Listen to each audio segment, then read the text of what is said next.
कहानी फूटा घड़ा। बहुत समय पहले की बात है।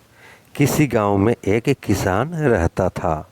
वह रोज भोर में उठकर दूर झरनों से स्वच्छ पानी लेने जाया करता था। इस काम के लिए वह अपने साथ 2 बड़े घड़े ले जाता था, जिन्हें वो डंडे में बांधकर अपने कंधे पर दोनों ओर लटका लेता था। उनमें से एक घड़ा कहीं से फूटा हुआ था और दूसरा एकदम सही था। इस वजह से रोज घर पहुँचते पहुँचते किसान के पास 1.5 घड़ा पानी ही बच पाता था। ऐसा 2 सालों से चल रहा था।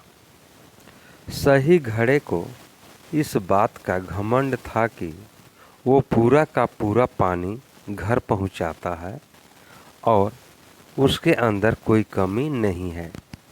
वहीं दूसरी तरफ फूटा घड़ा इस बात से शर्मिंदा रहता था कि वो आधा पानी ही घर तक पहुंचा पाता है और किसान की मेहनत बेकार चली जाती है। फूटा घड़ा ये सब सोचकर बहुत परेशान रहने लगा और एक दिन उससे रहा नहीं गया। उसने किसान से कहा, मैं खुद पर शर्मिंदा हूँ और आपसे क्षमा मांगना चाहता हूँ। क्यों? किसान ने पूछा। तुम किस बात से शर्मिंदा हो? शायद आप नहीं जानते, पर मैं एक जगह से फूटा हुआ हूँ और पिछले 2 सालों से मुझे जितना पानी घर पहुँचाना चाहिए था, बस उसका आधा ही पहुँचा पाया हूँ। मेरे अंदर यह बहुत बड़ी कमी है और इस वजह से आपकी मेहनत बर्बाद होती रही है। फूटे घड़े ने दुखी होते हुए कहा। किसान को घड़े की बात सुनकर थोड़ा दुख हुआ और वह बोला, कोई बात नहीं, मैं चाहता हूँ कि आज लौटते वक्त तुम रास्ते में पड़ने वाले सुंदर फूलों को देखो। घड़े ने वैसा ही किया। वह रास्ते भर सुंदर फूलों को देखता आया। ऐसा करने से उसकी उदासी कुछ दूर हुई, पर घर पहुँचते पहुँचते फिर उसके अंदर से आधा पानी गिर चुका था। वो मायूस हो गया और किसान से क्षमा मांगने लगा।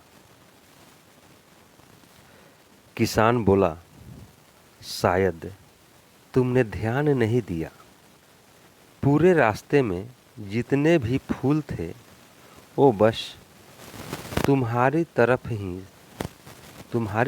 ही थे। सही घड़े की तरफ एक भी फूल नहीं था। ऐसा इसलिए क्योंकि मैं हमेशा से तुम्हारे अंदर की कमी को जानता था और मैंने उसका लाभ उठाया। मैंने तुम्हारे तरफ वाले रास्ते पर रंग बिरंगे फूलों के बीज बो दिए थे। तुम रोज थोड़ा थोड़ा करके उन्हें सींचते रहे और पूरे रास्ते को इतना खूबसूरत बना दिया। आज तुम्हारी वजह से ही मैं इन फूलों को भगवान को अर्पित कर पाता हूँ और अपना घर सुंदर बना पाता हूँ।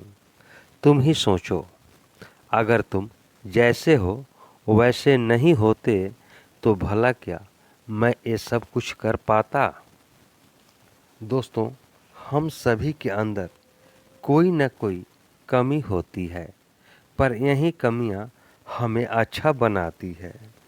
उस किसान की तरह हमें भी हर किसी को वो जैसा है वो वैसे ही स्वीकारना चाहिए और उसकी अच्छाई की तरफ ध्यान देना चाहिए। और जब हम ऐसा करेंगे तब फूटा घड़ा भी अच्छे घड़े से मूल्यवान हो जाएगा। दोस्तों, यह कहानी आपको कैसी लगी? कहानी को लाइक करें, शेयर करें। चैनल पर नए हैं तो चैनल को सब्सक्राइब कर लें, बेल आइकन का बटन दबा दें